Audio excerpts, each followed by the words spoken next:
Yes, I think you're referring to the occasion when I was an intelligence officer with my regiment, the 406 Regimental Combat Team,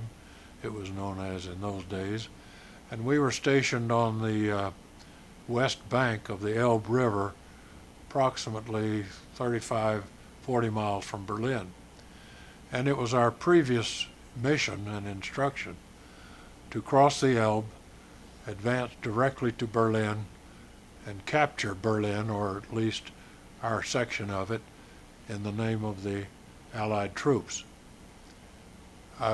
Late that afternoon, before we were to jump off, I got an urgent message as a courier, which I was, to come back to SHAEF Supreme Headquarters in southern Belgium to get an urgent message for my Regimental Combat Team commander. I got in my Jeep with my driver and drove back to SHAEF Headquarters and picked up this message in a sealed envelope. I didn't know until much later that it was directly from General Eisenhower, who was Supreme Headquarters Commander of all Allied troops in Europe, directed to my specific regimental commander. I took the message to him back to the front line, back to the west bank of the Elbe with my driver, delivered it to him, and it wasn't until some time later that I discovered the contents of the message, which were, by arrangement with the Russians, we, the Americans, were to stand fast on the west bank of the Elbe River,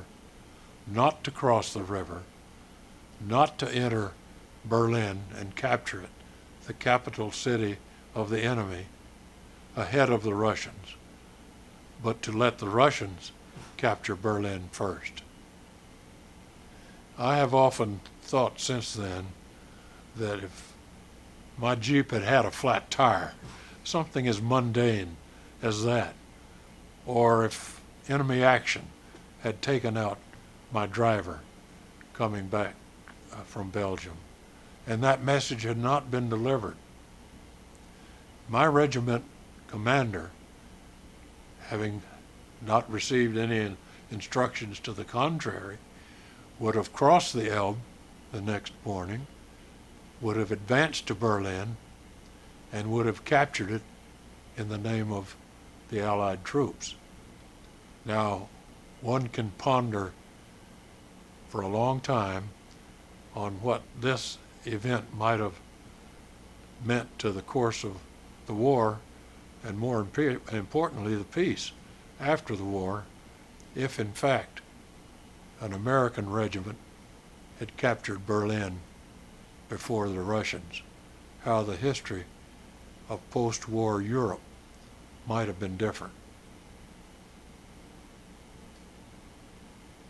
Now, once that was delivered and progress had stopped at the Elbe, was there any sort of dissatisfaction among the men that they weren't going to be able to take it all the way to Berlin? I didn't hear any. I'm sure there was some, but by this time, I suspect, most of the men were so tired of war that they were willing to settle for a peace, an honorable cessation of wartime activity, and let the Russians or anybody go ahead and capture Berlin. And together with that, we had faith enough in our allies' high command.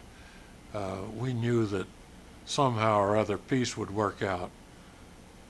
But this was far beyond our immediate concerns. Our immediate concerns was supper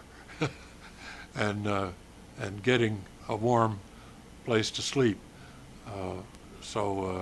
And I'm not making light of your question at all, but I think that the effect on the men was more relief